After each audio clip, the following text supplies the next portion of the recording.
All right, so welcome to another deep dive, everyone. You ready to get into it? Absolutely. Always ready for a good deep dive. Awesome.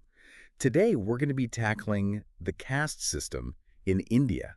Ooh, that's a big one. It is. It is. It's super fascinating, but it can be really hard to wrap your head around. Yeah, lots of layers there. Yeah, and our source for this deep dive is going to be the Wikipedia article on the caste system, Okay. which gives us like a really good historical overview. Perfect. A great place to start. Yeah, so we're not just going to be talking about ancient history here. We're going to be talking about Right. how this system kind of evolved and what kind of impact it still has on India today.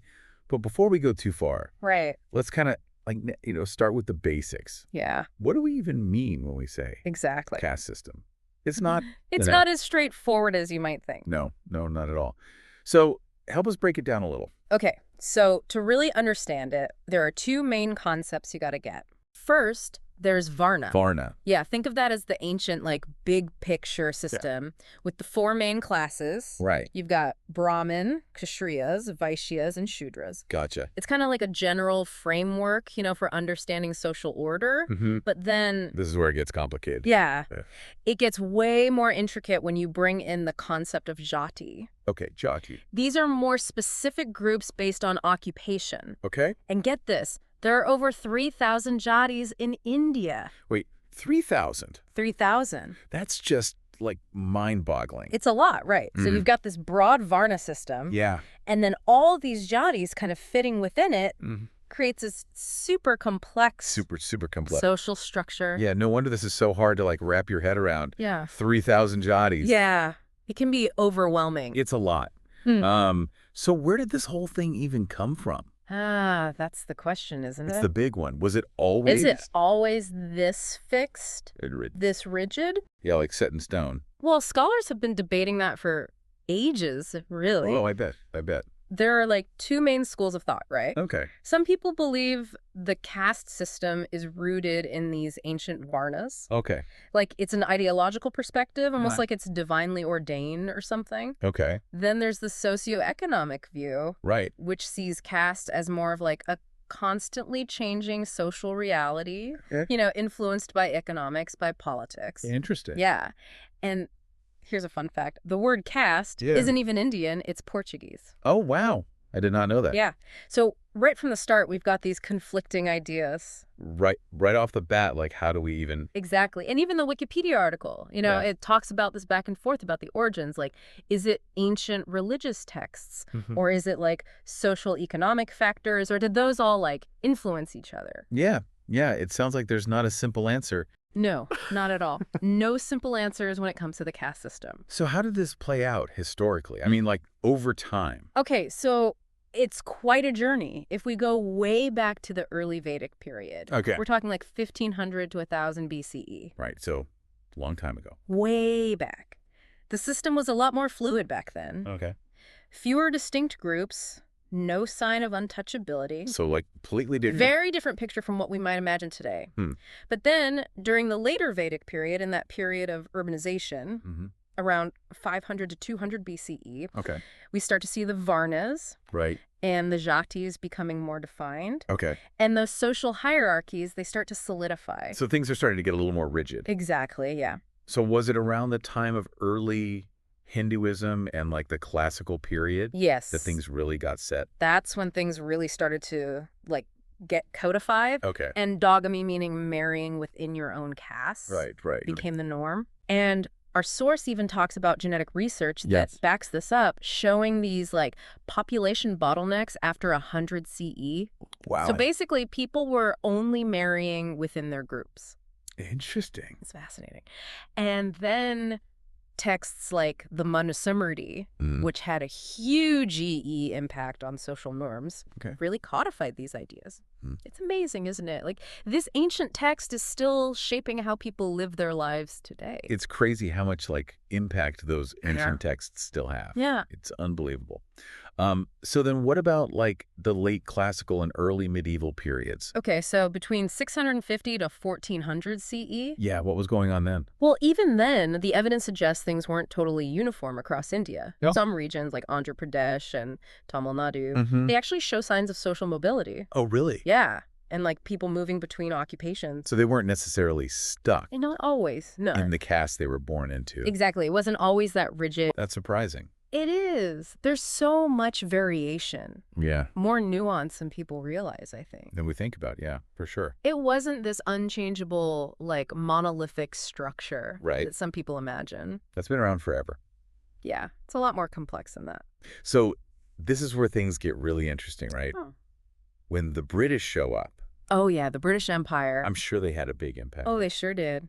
The caste system went through a massive transformation under British rule. I bet. With their love of like, Classify and categorize. yeah, and lists and like, Sure.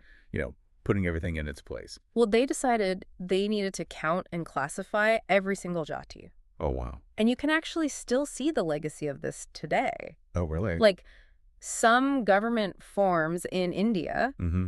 they still require you to list your caste. Wow. It's wild. They use these censuses for everything, controlling who could get what jobs, Mhm. who owns land. It became a tool. It did.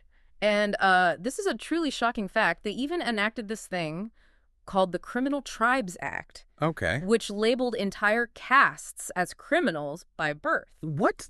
Hold on a second. They just like labeled entire groups as criminals. Yep, pretty messed up. That is messed up. Yeah. But there's also a lot of debate about, like, how much of the modern caste system is a direct result of British policies. Right. So like how much did they shape the system Exactly, yeah. versus just like kind of get Codifying what was already there. right. Yeah. It's a complicated question. It is. It is. And then of course you have independent India Right. and how they tried to deal with it. Exactly. How do you address this after the British left? Yeah. After all of that, right? Yeah. Wait, imagine trying to write a constitution I know. with this deeply embedded system. It's a huge challenge. Yeah. And they just like straight up outlawed discrimination based on caste. They did. Bold move. Yeah. I mean, It was. So what other steps did they take? yeah. What LSE did they do? Well, they created affirmative action programs. Oh, great. So things like reservations for scheduled castes and scheduled tribes Mm-hmm. in education, in government jobs. Yeah.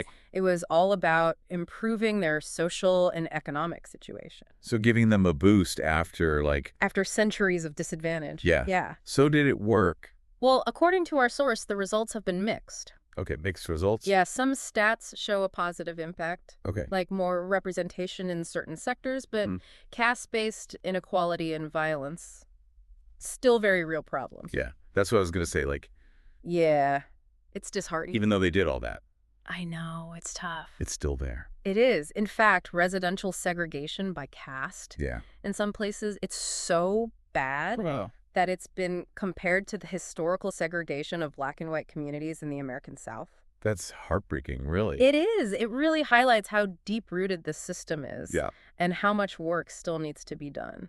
Even though we've traced this system from its ancient origins to British codification and now into modern India, it's not just some historical artifact. Yeah. It's woven into the very fabric of Indian society. It's still there. It is, impacting lives in countless ways. It's amazing how something so old can still have such a like profound impact. It's incredible, isn't it? It is. Yeah. It makes you wonder about like, the reach of it all. It does. It really does. Because we often think about the caste system Mhm. as being solely a Hindu thing. Right. Like, it's tied to Hinduism, Yeah. but it's not the whole story. No. Not at all. You see caste-based distinctions in other religions, too, all across the Indian subcontinent. Oh, interesting. Yeah, Buddhism, Christianity, Islam, Sikhism, even Judaism. Wow. So Yeah. it kind of like goes beyond. It does. It really highlights how these social structures can Mhm. transcend religious boundaries. Yeah. So even when people converted, they kind of Yeah. like brought those hierarchies with them. They often did. It's fascinating, isn't it? Yeah, it is. So give us some examples of how this played out. Okay, so let's look at Muslims in India, for example. Okay. You see things like endogamy, hypergamy, which is marrying into a higher caste, further reinforcing those boundaries, and even hereditary occupations, just like in the Hindu caste system. So, like, the same It's patterns? very similar patterns, yeah. Huh. Now, there's debate about whether these are truly castes within Islam, Right. but there's no denying those social divisions, are there? Yeah, they're still present. Oh, yeah. And some research even suggests that discrimination within South Asian Muslim society might be even harsher than among Hindus. It's interesting. It is. Okay, what about Sikhism? What about that? Right. Because didn't the Sikh gurus, like, straight up? They rejected it. They criticized the hierarchy, Yeah. the injustice of the caste system. So how? But here's the thing. Even within Sikh communities, certain caste-like features still exist. Yeah, our source points out that endogamous marriage practices are still pretty common. So, like, marrying within their own group. Exactly, yeah. Even the Sikh gurus themselves, Yeah. they married within their own zat, Zat. which is a term for caste or social group in Sikh literature. Huh.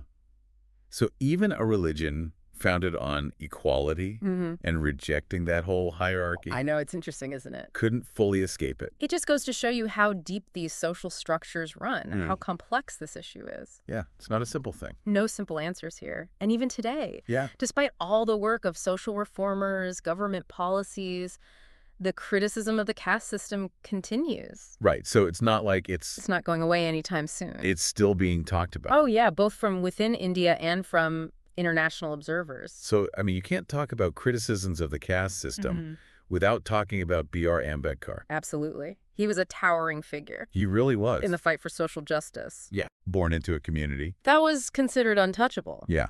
And he dedicated his life. To dismantling the caste system, absolutely. Yeah, like a fierce advocate against the discrimination. Against the trauma it Right. caused for millions. And he helped write the Indian Constitution.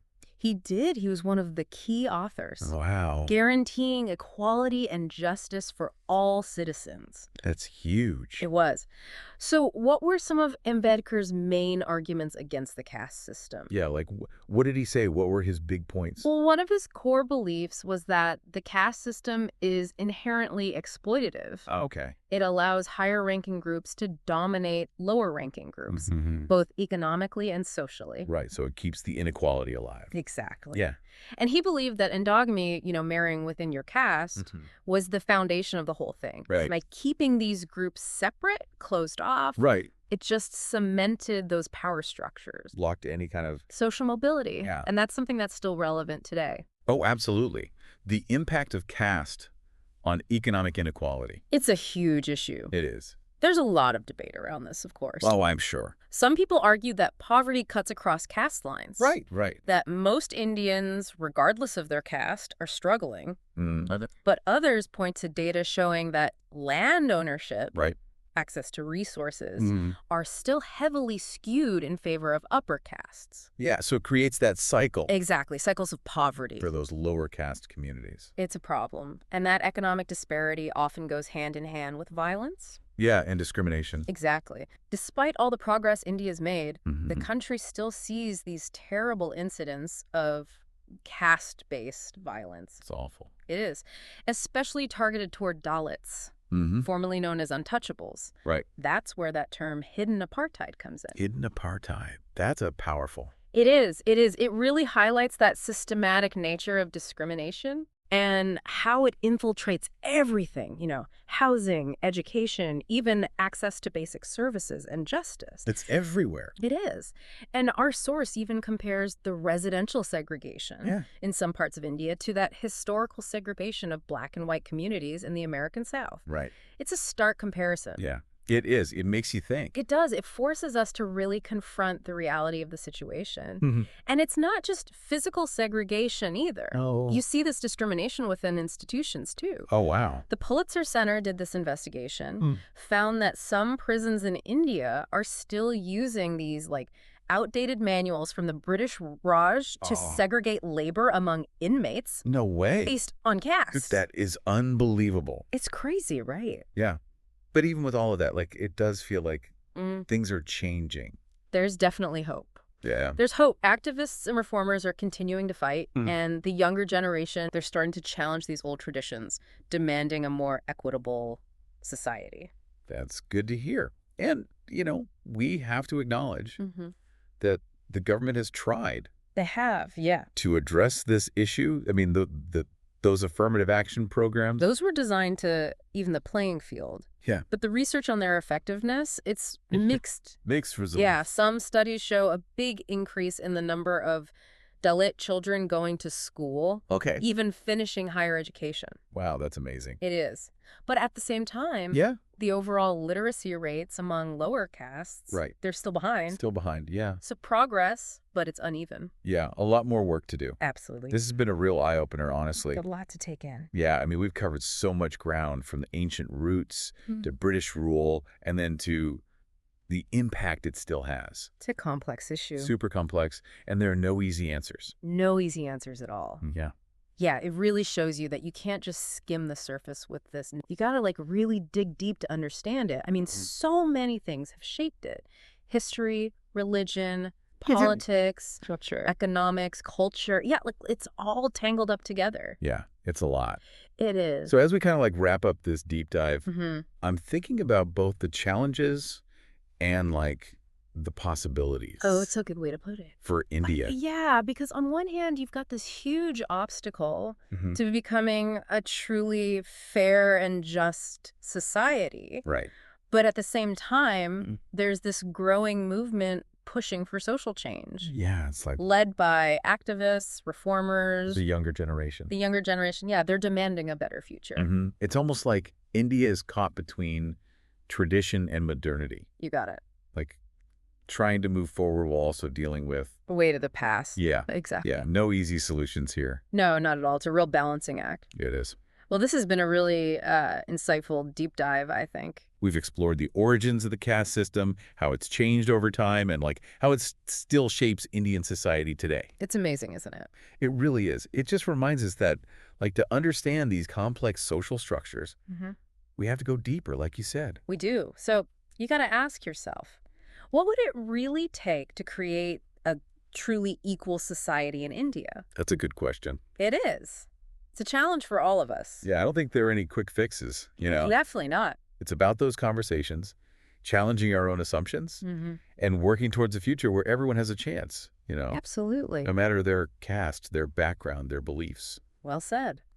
All right, well, on that note, I think it's time to wrap up All right. this deep dive on the caste system in India. Hope everyone listening found this insightful. And thought-provoking. Yeah, definitely thought-provoking.